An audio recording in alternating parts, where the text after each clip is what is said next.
इसमें 4 चांद लगे हैं, आप सब लोग आए हैं और मुझे बेहद खुशी भी है और गर्व भी हो रहा है कि जैसे माननीय प्रधानमंत्री जी 16 से 18 के बीच में देश की आधी आबादी को आरक्षण के माध्यम से, महिला सशक्तिकरण के माध्यम से देश को एक नई दिशा और दूरदृष्टि का उन्होंने परिचय दिया है, उसको आगे बढ़ाने का काम करेंगे। तो आप लोगों ने इसमें सम्मिलित होकर के अनेकों महिलाएं आई हैं, मैं आपका भी बहुत बहुत अभिवादन करना चाहता हूं। महर्षि कश्यप जी, उनकी प्रेरणा अनेकों दशकों तक, सदियों तक और आने वाली पीढ़ियों के लिए भी एक प्रेरणा के रूप में महर्षि कश्यप जी का नाम हमेशा रहेगा। भगवान महर्षि कश्यप जी का उल्लेख तो ऋग्वेद में, महाभारत में, पुराणों में और समाज की समरसता को बनाने के लिए, देश की और विश्व की एकता में एक परिचय, एक ऐसा नाम जिसको लेकर के हमेशा समाज ने एक दिशा देने का काम किया है। आजादी के बाद से हमारे देश में अनेकों ताकतों ने विघटनकारी योजनाओं को आगे बढ़ाने का काम किया, लेकिन महर्षि कश्यप जी को मानने वाले समाज के लोगों ने एकता का परिचय दिया और हमेशा राष्ट्रवादी विचार के लोगों का साथ दिया। जब 2012 से 17 के बीच में समाज के अंदर जाति का जहर घोलने का काम हुआ, उत्तर प्रदेश और देश के अंदर अपराधियों का बोलबाला चल रहा था और जब भी उन अपराधियों की जड़ में जाते थे तो वो जड़ निकल करके उत्तर प्रदेश 12 और 17 के बीच में रहती थी। लेकिन कश्यप समाज ने ठाना कि वो एकता का परिचय देंगे, सामाजिक समरसता का परिचय देंगे, जातिवाद को दूर करेंगे और सर्वधर्म समभाव का जो विचार महर्षि कश्यप जी ने रखा था, उस विचार को आगे बढ़ाते हुए 2017 में समाजवादी पार्टी को उखाड़ फेंक करके भारतीय जनता पार्टी की सरकार बनाई।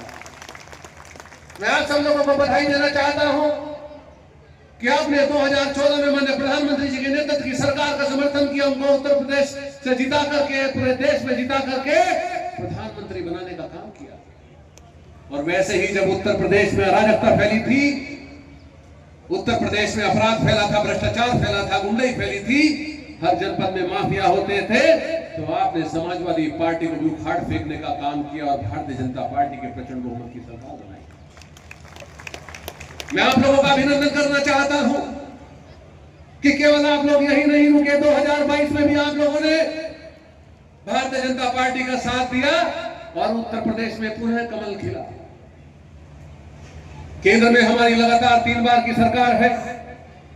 उत्तर प्रदेश में हमारी सरकार 2017 में, 2022 में बनी है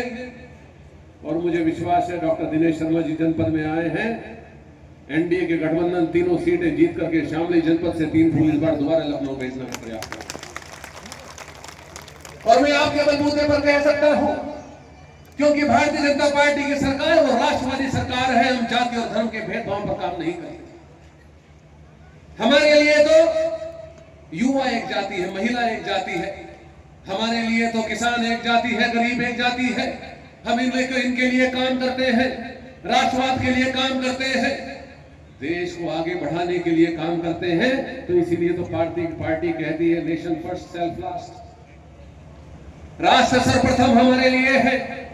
और वही विचार आप लोग अपने समाज के अंदर बात करके, समरसता करके महर्षि कश्यप जी के नाम को आगे बढ़ाते हुए उसको आगे बढ़ाने का आपने काम किया है। मैं बहुत ज्यादा समय नहीं लेना चाहता हूं, आज डॉक्टर दिनेश शर्मा जी को सुनने के लिए आए, लेकिन मुझे ये बहुत खुशी होती है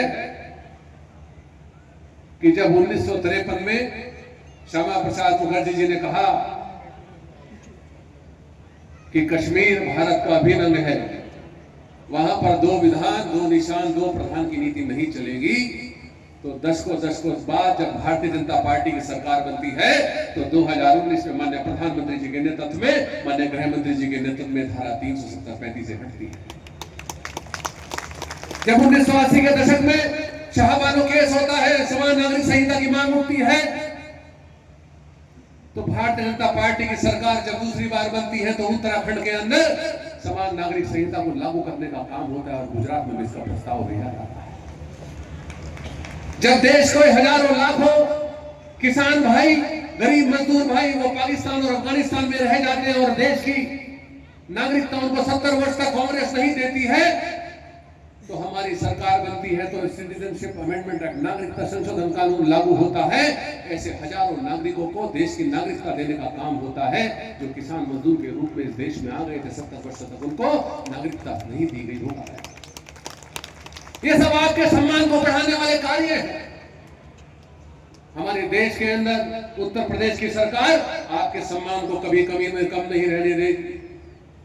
डॉक्टर साहब आज यहाँ बैठे हैं और मुझे विश्वास है, मैं कह सकता हूं दिल्ली में उत्तर प्रदेश का प्रतिनिधित्व भी करते हैं कि आप लोगों के सम्मान में कोई कमी नहीं होगी। आप इसी प्रकार से साथ देते रहना और पुनः 2027 में प्रचंड बहुमत की भारतीय जनता पार्टी की सरकार बनाना हमारे लिए राष्ट्र और देश के लिए काम करते रहेंगे। मैं इसी बात के साथ अपनी वाणी को विराम देता हूँ। बहुत बहुत धन्यवाद।